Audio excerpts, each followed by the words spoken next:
अवतरित झाले. अवतरित झाल्यानंतर भगवंताच्या बाललीला हळूहळू सुरू झाल्या आणि त्या चालू असताना भगवान जेव्हा काही छोट्या छोट्या लहान मुलांना घेऊन खोड्या करू लागले, त्या खोड्या चालू असताना भगवंताने एक दिवस आपल्या मित्रांकडे पाहिलं आणि पाहिल्यानंतर भगवान म्हणाले, अरे काय तुमची रे ही अवस्था, ही कसली अवस्था आहे? आपण गोकुळातली पोरं आहोत, आपण वृंदावनातली पोरं आहोत, आपल्या घरच्या दह्या दुधावर सगळं जग सांभाळलं जात आहे. आपल्या घरी जे दही दूध तयार होतं त्याच्यावर मथुरेसारखं शहर दही दूध पिऊन धष्टपुष्ट व्हायला लागले. ते तिकडे धष्टपुष्ट होत आहेत आणि त्यांना खाऊ घालणारे तुम्ही असे कसे रे गाडीपुढे पैलवान? त्या गोपाळाने सांगितलं, देवा आता भविष्यात कलियुग येणार आहे. कलियुगातली हीच अवस्था आहे. त्या शेतकऱ्याच्या जीवावर खाऊन माजणारे भरपूर आहेत, त्या शेतकऱ्याला खायला काही मिळत नाहीये. विठ्ठल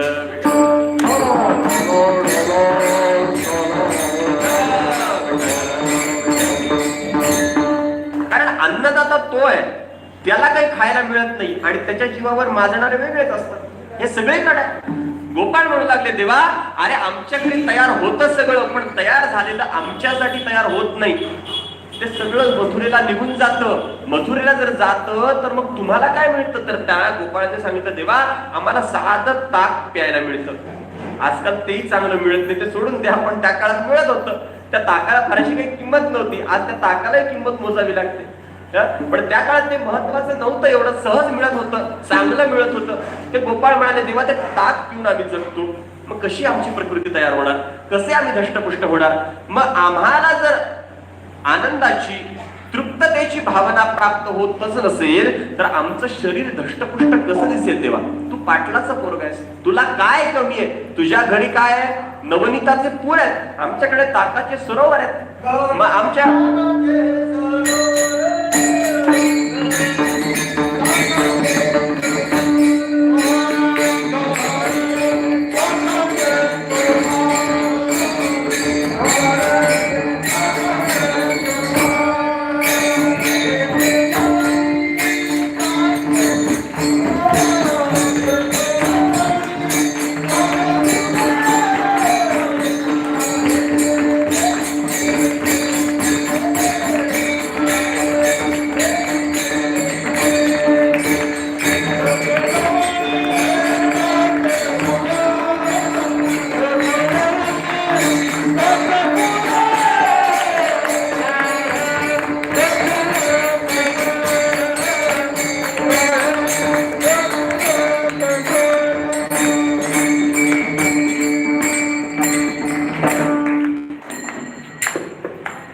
या निमित्ताने तरी तुम्ही टाळ्या वाजायला बरं वाटलं मला. विठ्ठल विठ्ठल विठ्ठल.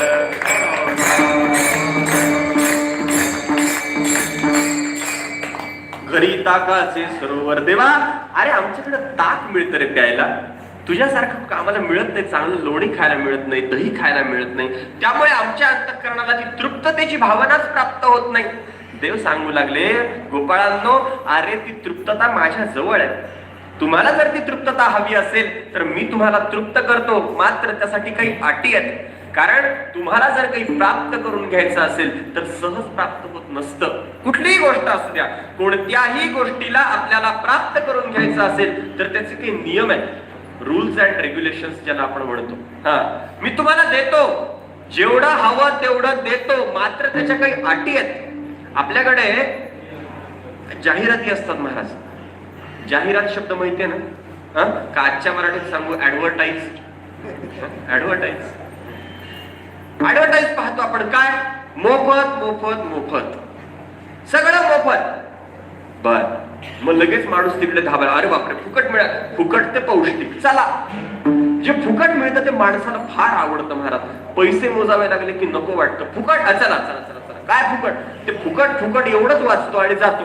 आणि तिथं गेल्यावर तो म्हणतो फुकट आहे ना, ते म्हणे नाही नाही एवढे पैसे मोजावे लागतात. अहो मग तिथं लिहिलं तुम्ही फुकट. तो त्याचं एक छोटं पत्रक दाखवतो आणि तो म्हणतो हे वाचा. त्या फुकटच्या शेजारी एक छोटा तारा दिलेला आहे, स्टार केलेला आहे. त्याचा अर्थ काय?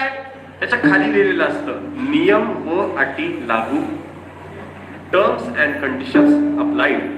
नियम व अटी लागू. तुम्हाला जर एखादी गोष्ट फुकट पाहिजे असेल आम्ही तुम्हाला देतो, पण त्याच्या काही अटी आहेत. काय असतात अटी? तुम्हाला जर काय आता जाहिरात काय